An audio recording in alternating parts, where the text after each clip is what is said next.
കോൺഗ്രസ് പ്രതിനിധി സേനാപതി വേണുവിലേക്കാണ്.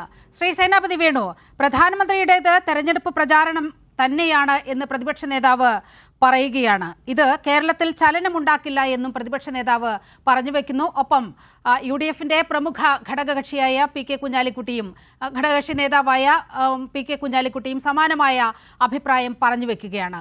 ഇത്തരത്തിൽ 2 ദിവസം ഇവിടെ റോഡ് ഷോ നടത്തുന്നു. അയോധ്യയുടെ പ്രാണപ്രതിഷ്ഠയ്ക്ക് മുന്നോടിയായി തൃപ്രയാറും ഗുരുവായൂരുമെല്ലാം സന്ദർശിച്ച് അത്തരത്തിൽ ഭക്തിസാന്ദ്രമായ ഒരു അന്തരീക്ഷം നിലനിർത്താൻ പ്രധാനമന്ത്രി ബോധപൂർവം ശ്രമിക്കുന്ന കാഴ്ച നമ്മൾ കണ്ടു. ഒപ്പം സുരേഷ് ഗോപിയുടെ മകളുടെ വിവാഹം, അത് വളരെ പേഴ്സണലായ ഒരു കാര്യമാണ്. പക്ഷേ ഗുരുവായൂർ സന്ദർശനവും ഈ രാമക്ഷേത്ര സന്ദർശനവും എല്ലാം കൂട്ടിച്ചേർത്ത് വായിക്കുമ്പോൾ ഈ മോദിയുടെ സന്ദർശനം കൊണ്ട് BJPക്ക് ഏതെങ്കിലും വിധത്തിലുള്ള ഒരു ചലനം കേരളത്തിൽ ഉണ്ടാക്കാൻ കഴിയുമോ?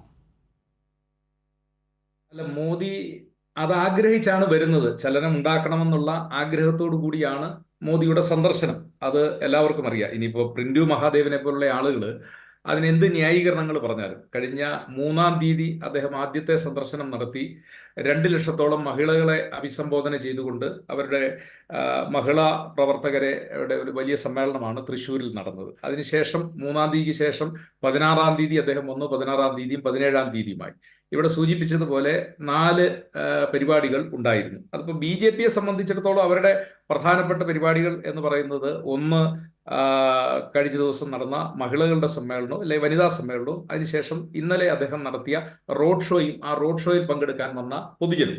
ബാക്കി അവരുടെ പാർട്ടിയുടെ ബൂത്ത് കമ്മിറ്റി എന്ന് പറയുന്നത് പാർട്ടിയുടെ ഒരു ഇന്റേണൽ ആയിട്ടുള്ള ഒരു കാര്യമാണ്. നമ്മളെ സംബന്ധിച്ചിടത്തോളം നമ്മൾ ചർച്ച ചെയ്യേണ്ടത് വന്ന ഈ 2 ജനക്കൂട്ടമാണ്. ഇവിടെ നീലിമ, നമ്മൾ മനസ്സിലാക്കേണ്ടത് ഇതിൻ്റെ അകത്ത് ഒരു ചലനത്തെക്കുറിച്ച് പറയുമ്പോൾ എൻ്റെ സ്നേഹിതൻ ശ്രീ പ്രിന്റു മഹാദേവ് വിയോജിക്കും എന്നാൽ കൂടി പറയുകയാണ്. എറണാകുളം ജില്ലയിൽ 14 അസംബ്ലി നിയോജക മണ്ഡലങ്ങളുണ്ട്. 14 അസംബ്ലി നിയോജക മണ്ഡലങ്ങളിലായി ഒരു അസംബ്ലി നിയോജക മണ്ഡലത്തിൽ ഇപ്പോൾ കേരളത്തിൽ ഒരു ശരാശരി 1.25 ലക്ഷം മുതൽ 2.25 ലക്ഷം വരെ. അപ്പൊ ശരാശരി നമുക്ക് ഒരു 2 ലക്ഷം ജനങ്ങൾ ഒരു അസംബ്ലി നിയോജക മണ്ഡലത്തിൽ. ഇപ്പം ചെറിയ വ്യത്യാസം ഉണ്ടാവും, സബ്ജക്ട് ടു കറക്ഷൻ. ചിലടത്ത് 1.5 ലക്ഷം. അപ്പോൾ ശരാശരി നമ്മൾ കൂട്ടിയാൽ ഒരു 1.25-2 ലക്ഷം ജനങ്ങളാണ് ഓരോ അസംബ്ലി നിയോജക മണ്ഡലത്തിലുമുള്ളത്. അപ്പോൾ എറണാകുളത്തെ 14 അസംബ്ലി നിയോജക മണ്ഡലത്തിൽ ഒരു അസംബ്ലി നിയോജക മണ്ഡലത്തിൽ നിന്ന് 5000 ആളുകളെ വിളിച്ചു കൂട്ടിക്കഴിഞ്ഞാൽ എറണാകുളം ജില്ലയിൽ നിന്ന് 14-70,000 ആളുകൾ പങ്കെടുക്കേണ്ടതാണ്. അപ്പൊ ഇന്നലെ BJPയുടെ നേതാക്കളും അവരുടെ മീഡിയ വിഭാഗവും അവരുടെ വക്താക്കളും ഒക്കെ പറയുന്നത് ഇന്നലെ 50,000 ആളുകളെ പങ്കെടുപ്പിച്ചിട്ടുള്ള റോഡ് ഷോയാണ്. ഞാൻ ഇടുക്കി ജില്ലയിൽ നിന്നാണ് സംസാരിക്കുന്നത്. ഇന്നലെ ഞാൻ പല TV ചാനൽ ചർച്ചകളിലും കാണുമ്പോൾ ശാന്തൻപാറ ഞങ്ങളുടെ പ്രദേശങ്ങളിൽ നിന്നുള്ള ഒരുപാട് ആളുകളെ എന്ന് പറഞ്ഞാൽ ഈ റാലിയിൽ നിൽക്കുന്ന ആളുകളെ കാണുന്നു. അവരൊക്കെ അവിടെ പോയത് കുഴപ്പമാണെന്നുള്ള അർത്ഥത്തിലില്ല. ഞാൻ പറഞ്ഞത് 150 കിലോമീറ്റർ അകലെ എറണാകുളത്ത് നിന്ന് ആളുകൾ 150 കിലോമീറ്റർ അകലെ നിന്നുള്ള ആളുകളെ വരെ BJPക്കാർ എത്തിച്ചിട്ടും അവരുടെ അംഗസംഖ്യ എന്ന് പറയുന്നത് 50,000 ആണ്. അവർ പറയുന്നത്, അവർ തന്നെ പറയുന്ന ഒരു കണക്കാണ്. അപ്പൊ ഞാൻ പറഞ്ഞത് എറണാകുളം ജില്ലയിലെ ഒരു അസംബ്ലി നിയോജക മണ്ഡലത്തിലെ 5000 ആളുകളെ അവർ പങ്കെടുപ്പിക്കുകയാണ് എങ്കിൽ 3/4 ലക്ഷം ആളുകൾ അല്ലെ 10-70,000 ആളുകൾ എറണാകുളത്ത് തന്നെ പങ്കെടുക്കാനായിട്ട് അവർക്ക് കഴിയും എന്നുള്ളതാണ്. അപ്പോ ഈ 4-5 ജില്ലകളിലെ ഇടുക്കി, ആലപ്പുഴ, എറണാകുളം, കോട്ടയം, തൃശ്ശൂര്, പാലക്കാട് ജില്ലയുടെ ഭാഗങ്ങൾ, ഈ ജില്ലകളിൽ നിന്നെല്ലാം ആളുകളെ കൊണ്ടുവന്നിട്ട് എത്തിച്ചിട്ടും ആളുകളുടെ എണ്ണം എന്ന് പറയുന്നത് 50,000 അല്ലെങ്കിൽ 50,000-ൽ താഴെ മാത്രമാണ് എന്നുള്ളതാണ്. അപ്പം ഈ 2 സമ്മേളനങ്ങളും, അത് തൃശ്ശൂരിലെ സമ്മേളനമാണെങ്കിലും 2 ലക്ഷം വനിതകൾ പങ്കെടുത്തു എന്ന് തന്നെ വിചാരിക്കുക.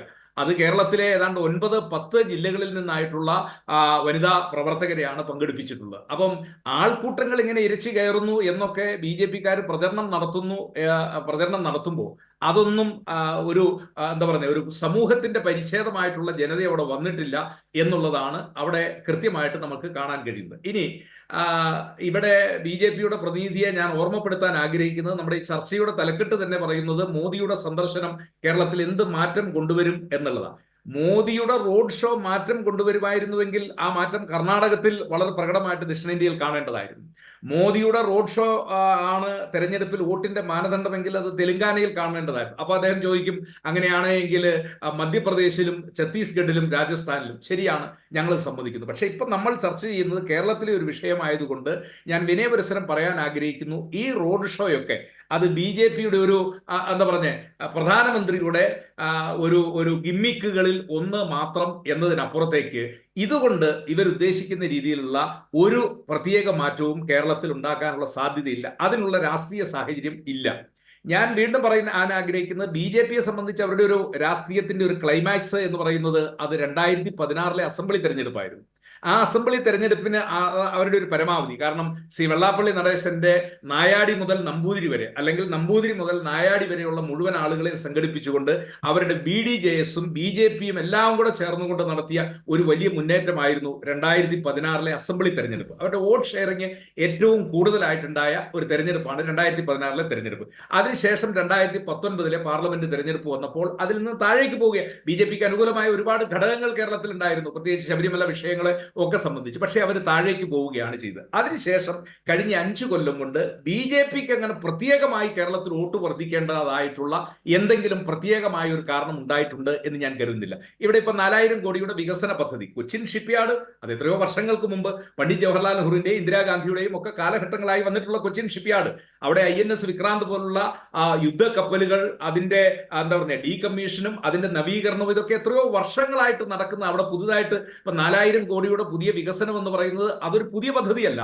കേരളത്തിലെ പൊതുമേഖലാ സ്ഥാപനങ്ങൾ പരമ്പരാഗതമായി കാലങ്ങളായിട്ട് ഇവിടെ നിൽക്കുന്ന, ഇവിടെ ഉണ്ടായിരുന്ന ആ വികസനത്തിന് ഇപ്പൊ പുതിയൊരു ഗവൺമെന്റ് 4000 കോടി രൂപ മുടക്കി എന്നുള്ളത് അത് ശ്ലാഘനീയമാണ്, അഭിനന്ദനാർഹമാണ്. അതിനെയൊന്നും നമ്മൾ കുറച്ച് കാണുന്നില്ല. അതെല്ലാ കാലഘട്ടങ്ങളിലും ഇവിടെ നടന്നു. പക്ഷേ എന്റെ വിനീതമായ ഒരു ചോദ്യം, തെരഞ്ഞെടുപ്പ് പ്രഖ്യാപിക്കാനായിട്ട് ഞാൻ മനസ്സിലാക്കുന്നത് ഇന്ന് ജനുവരി മാസം 17-ാം തീയതിയായി, ഫെബ്രുവരി 15 കൂടി തെരഞ്ഞെടുപ്പ് പ്രഖ്യാപനം ഉണ്ടാവും. അപ്പോൾ 30 ദിവസം, ഏറിയാൽ 40 ദിവസം മാത്രമാണ് രാജ്യത്ത് ഒരു പൊതു തെരഞ്ഞെടുപ്പ് പ്രഖ്യാപിക്കാൻ ഇനി അവശേഷിക്കുന്ന ദിവസം. അല്ലെങ്കിൽ 60 ദിവസം ഉണ്ടെന്ന് കൂട്ടുക, 2 മാസം, അതിനപ്പുറത്തേക്ക് പോവില്ല. അപ്പൊ ഈ 60 ദിവസം നിൽക്കുന്ന സമയത്ത് ആണോ ഈ 4000 കോടിയുടെ വികസനം പ്രഖ്യാപിക്കേണ്ടിയിരുന്നത്? ഇത് കുറച്ചുകൂടെ മുമ്പേ ആകരുതോ എന്ന് ഒരു രാഷ്ട്രീയ വിദ്യാർത്ഥിയുടെ കൗതുകത്തോടു കൂടി നമ്മൾ ചോദിച്ചു കഴിഞ്ഞാൽ അത് തന്നെയാണ് നീലിമ, ഇത് വെറും തെരഞ്ഞെടുപ്പിന് വേണ്ടിയുള്ള ചില സ്റ്റണ്ടുകളും പ്രചരണങ്ങളും മാത്രമാണ് എന്ന് BJP-ക്കാർക്ക് അതാണ് കോൺഗ്രസിന്റെ നിലപാട്. കോൺഗ്രസിന്റെയും അതുപോലെ UDF-ന്റെയും നിലപാട് അത്തരത്തിൽ തന്നെയാണ്.